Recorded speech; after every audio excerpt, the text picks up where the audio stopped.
আসসালামু আলাইকুম। আমি ডাক্তার মোহাম্মদ নেফার রহমান, সহকারী অধ্যাপক, পেডিয়াট্রিক নিউরোসার্জারি বিভাগ, National Institute of Neurosciences and Hospital এবং chief consultant, Bangladesh paediatric neuro care centre. আজকে কথা বলবো মাথার হাড্ডি বেড়ে যাওয়া রোগ নিয়ে।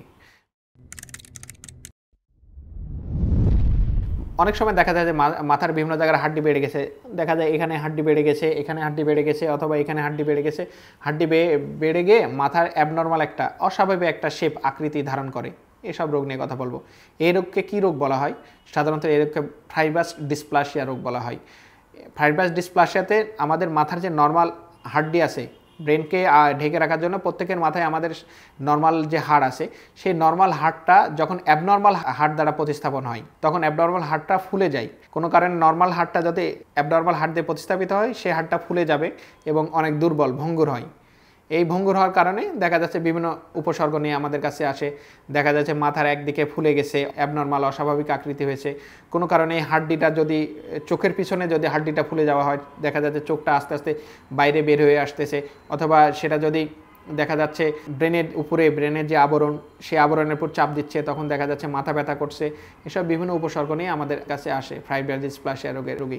ফাইব্রাস ডিসপ্লাসিয়া রোগের এইসব সমস্যা নিয়ে আসলে সাধারণত এইসব সমস্যা দেখা দিলে আপনি আপনার বাচ্চাকে কোথায় নিয়ে যাবেন?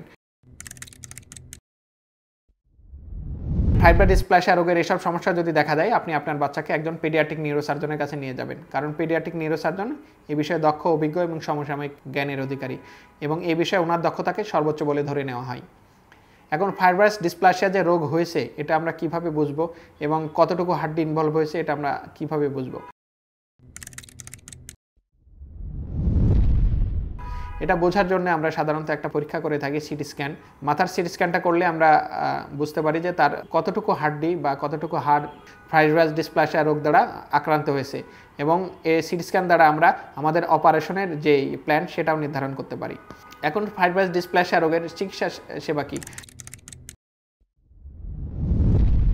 ফাইব্রাস ডিসপ্লাসিয়া রোগের চিকিৎসা সেবা সাধারণত অপারেশনের মাধ্যমে চিকিৎসা সেবা করা হয়, এবং অপারেশনই এর একমাত্র চিকিৎসা সেবা, এবং এই অপারেশন প্রদান করে থাকেন একজন পেডিয়াট্রিক নিউরোসার্জন।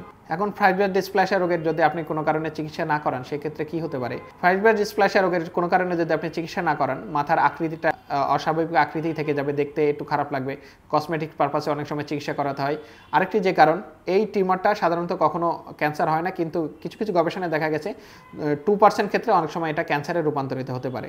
সুতরাং আপনি যদি দেখা যাচ্ছে হাড্ডি বেড়ে গেছে সামান্য, আমি চিকিৎসা করাবো না, এভাবে যদি বসে থাকেন, কোনো কারণে এটা আবার ক্যান্সারে রূপান্তরিত হতে পারে। সুতরাং ফাইব্রাস ডিসপ্লাসিয়া রোগ হলে একটা কসমেটিক পারপাসে যেমন চিকিৎসা করানো দরকার, আবার কিছু থেরাপিউটিক পারপাস, যেমন কোনো কারণে যদি এটা ক্যান্সারে রূপান্তরিত না হয়, অথবা চোখের পিছনে যদি থাকে, সেখানে চোখের রগকে বা নার্ভকে চাপ যেন না দেয়, অথবা মাথার যে আবরণ ডুরাকে চাপ না দিয়ে মাথা ব্যথা তৈরি না করে, এসব কারণে চিকিৎসা সেবাটা করা উচিত। যত দ্রুত করবেন তত দ্রুত এর সুবিধাটা পাবেন। এই চিকিৎসা সেবা কোথায় করাবেন? এই চিকিৎসা সেবা Bangladesh paediatric neuro care centre, দেশের একমাত্র পেডিয়াট্রিক নিউরো কেয়ার সেন্টার যেখানে এই বিষয়ে চিকিৎসা সেবা প্রদান করা হচ্ছে। এখন আপনি আপনার বাচ্চার কেন ফাইব্রাস ডিসপ্লাসিয়া রোগের চিকিৎসা একজন পেডিয়াট্রিক নিউরোসার্জনের কাছে অথবা পেডিয়াট্রিক নিউরো কেয়ার সেন্টারে করাবেন? বাংলাদেশ পেডিয়াট্রিক নিউরো কেয়ার সেন্টারে দেশের দক্ষ, অভিজ্ঞ পেডিয়াট্রিক নিউরোসার্জনের মাধ্যমে চিকিৎসা সেবা প্রদান করে আসছে। সুতরাং আপনি নির্দ্বিধায় পেডিয়াট্রিক নিউরোসার্জারির সকল চিকিৎসা সেবা Bangladesh paediatric neuro care centre থেকে নিতে পারেন। এছাড়া পেডিয়াট্রিক নিউরো কেয়ার সেন্টার আপনাকে চিকিৎসার ক্ষেত্রে ইএমআই সেবা প্রদান করছে। আপনি আপনার বাচ্চার কোনো কারণে চিকিৎসা ব্যয় যদি একবারে মেটাতে না পারেন, আপনি কিস্তির মাধ্যমে বা ইএমআই পদ্ধতিতে চিকিৎসা সেবার ব্যয়টা কিস্তিতে মেটাতে পারেন। সেক্ষেত্রে আপনার আর্থিক যে চাপটা, সেই চাপ থেকে মুক্তি পাওয়া যাবে।